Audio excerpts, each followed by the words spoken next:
അസ്സലാമു അലൈക്കും വറഹ്മത്തുള്ളാഹി. ബിസ്മില്ലാഹി വൽഹംദുലില്ലാഹി അസ്സലാത്തു വസ്സലാമു അലാ അഷ്റഫി റസൂലില്ലാഹി വ ആലി കുല്ലി വസ്വഹാബത്തി അജ്മഈൻ. പ്രിയപ്പെട്ടവരെ, നമ്മുടെ സമൂഹത്തിൽ, പ്രത്യേകിച്ച് മലബാർ ഏരിയകളിൽ, ഒരു പെൺകുട്ടിയെ വിവാഹം ചെയ്ത് പുരുഷൻ്റെ വീട്ടിലേക്ക് അല്ലെങ്കിൽ ഭർത്താവിൻ്റെ വീട്ടിലേക്ക് കൊണ്ടുപോവുക എന്നുള്ള സിസ്റ്റമാണല്ലോ ഉള്ളത്.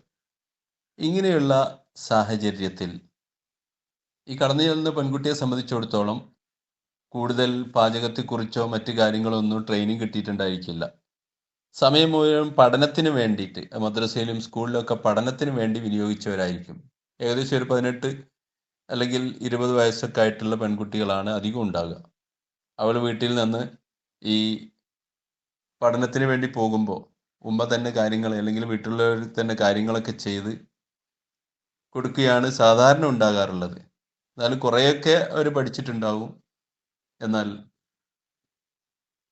ഇങ്ങനെയുള്ള ഒരു പെൺകുട്ടി ഒരു കുടുംബത്തിലേക്ക് കയറി ചെല്ലുമ്പോൾ ചിലപ്പോൾ അവിടെ അമ്മായിമ്മ ഉണ്ടായിരിക്കും. വളരെ സ്നേഹത്തോടു കൂടി പെരുമാറുന്ന അമ്മായിമ്മമാരുണ്ട്, നാത്തൂന്മാരുണ്ട്, അതുപോലെ തന്നെ മുത്തച്ഛന്മാരുണ്ട്, മറ്റുള്ളവരൊക്കെ ഉണ്ട്. എന്നാൽ അതിന് വിരുദ്ധമായിട്ട് ചിലരെങ്കിലും എല്ലാറ്റിനും ആക്ഷേപിക്കുകയും എന്തെങ്കിലും ചെറിയ തകരാറിൻ്റെ പേരിൽ അവരെ കളിയാക്കുകയും വഷളാക്കുകയൊക്കെ ചെയ്യുന്ന ചുറ്റുപാടുള്ള കുടുംബങ്ങൾ ഉണ്ടാവാം. പല കുടുംബങ്ങളിൽ അങ്ങനെ ഉണ്ട്. നമ്മുടെ അറിവിൽ പലരും ഇതുപോലുള്ള കാര്യങ്ങൾ പറയാറുണ്ടല്ലോ. അപ്പോൾ അങ്ങനെയുള്ള കുടുംബത്തിൽ ആ പെൺകുട്ടിയെ രക്ഷപ്പെടുത്താൻ ആവശ്യമായ, അവൾക്ക് കൂടുതൽ അവരിൽ നിന്നുള്ള സ്നേഹവും സഹായവും സഹകരണവും ഒക്കെ ലഭിക്കാൻ ആവശ്യമായ ചില കാര്യങ്ങളാണ് ഞാൻ നിങ്ങളുടെ ശ്രദ്ധയിൽപ്പെടുത്തുന്നത്. യഥാർത്ഥത്തിൽ ഇതൊക്കെ ഭർത്താവിൻ്റെ ഭാഗത്തു നിന്നുള്ള കൂടുതൽ പിന്തുണ ഉണ്ടാകുമ്പോഴാണ് ആ പെൺകുട്ടിക്ക് കൂടുതൽ പിടിച്ചു നിൽക്കാൻ കഴിയുള്ളൂ. എന്നാൽ ചില പെൺകുട്ടികളുണ്ട് എല്ലാം തരണം ചെയ്തുകൊണ്ട് വളരെ ധീരമായി കൊണ്ട് തന്നെ ജീവിതത്തിൻ്റെ പച്ചയായ യാഥാർത്ഥ്യത്തിലേക്ക് അവർ കടന്നു വരികയും അങ്ങനെ എല്ലാ രംഗത്തും വിജയം വരിക്കുകയും ചെയ്യുന്ന ചില പെൺകുട്ടികളുണ്ട്. എന്നാൽ എല്ലാവരും അങ്ങനെ ആയിരിക്കുന്നില്ലല്ലോ. അപ്പോൾ അങ്ങനെയുള്ള ആളുകൾക്ക്, പെൺകുട്ടികൾക്ക് ചെയ്യാൻ പറ്റുന്ന ചില കാര്യങ്ങൾ ഞാൻ ഓർമ്മപ്പെടുത്തിയാണ്. അത് മറ്റൊന്നുമല്ല, വദൂദ് എന്നുള്ള ഇസ്മ. വദൂദ് പറഞ്ഞാൽ സ്നേഹം നൽകുന്നവൻ എന്നുള്ള അള്ളാഹുവിൻ്റെ പ്രത്യേകമായ വിശേഷണമാണല്ലോ. ഈ ഇസ്മ ഒരു കടലാസിൽ എഴുതുക. വേണമെങ്കിൽ സ്വന്തമായിട്ട് തന്നെ എഴുതാൻ കഴിയുള്ളൂ, അത് കൂടുതൽ ബുദ്ധിമുട്ടുള്ളതല്ല. എന്നിട്ട് അതേ കടലാസിൽ തന്നെ ഹഇയാഇൽ എന്ന മലക്കിൻ്റെ പേരും എഴുതുക. ഇത് പേരെഴുതിയിട്ട് കഴിയുന്ന ആളുകൾക്ക് ഒരു 4000 പ്രാവശ്യം ഈ യാ വദൂദ് യാ അള്ളാ എന്നുള്ളത് അതിൽ ചൊല്ലി മന്ത്രിച്ച്, ഇനി കഴിയില്ലെങ്കിൽ മന്ത്രിക്കാതെ തന്നെ കെട്ടുക. അത് ശരീരത്തിൽ കെട്ടുകയാണ് വേണ്ടത്. എന്നിട്ട് അതിൻ്റെ ശേഷം പിന്നീട് എല്ലാ ദിവസവും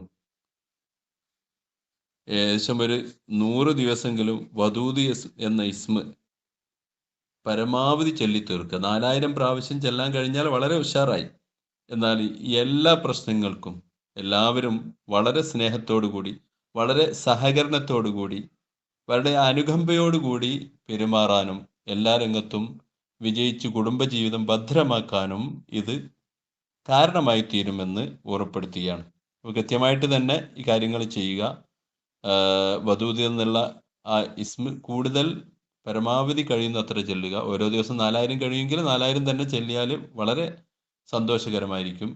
അപ്പോൾ ഒരു 100 ദിവസം അടുപ്പിച്ച് ഈ കാര്യം ചെയ്തു കഴിഞ്ഞാൽ അവർക്ക് അവരുടെ കുടുംബജീവിതത്തിൽ വലിയ ഭദ്രത ലഭിക്കുന്നു. ഇനി 4000 പ്രാവശ്യം കഴിയുന്നില്ലെങ്കിൽ അവർ എല്ലാ നിസ്കാരത്തിൻ്റെ ശേഷം ചുരുങ്ങിയത് 20 പ്രാവശ്യമെങ്കിലും അവർ ചൊല്ലുക. അള്ളാഹു നമ്മെ എല്ലാ രംഗത്തും വിജയിക്കുവാൻ തൗഫീഖ് നൽകുമാറാവട്ടെ. എല്ലാവിധ കുതന്ത്രങ്ങളിൽ നിന്നും അള്ളാഹു തആല നമ്മെ രക്ഷപ്പെടുത്തുമാറാവട്ടെ. പരസ്പരം സ്നേഹത്തോടെ, സഹകരണത്തോടെ, ഐക്യത്തോടെ മുന്നേറാൻ നമുക്ക് കുടുംബ ഭദ്രത ഉറപ്പുവരുത്താനും തൗഫീഖ് നൽകുമാറാവട്ടെ. അസ്സലാമു അലൈക്കും.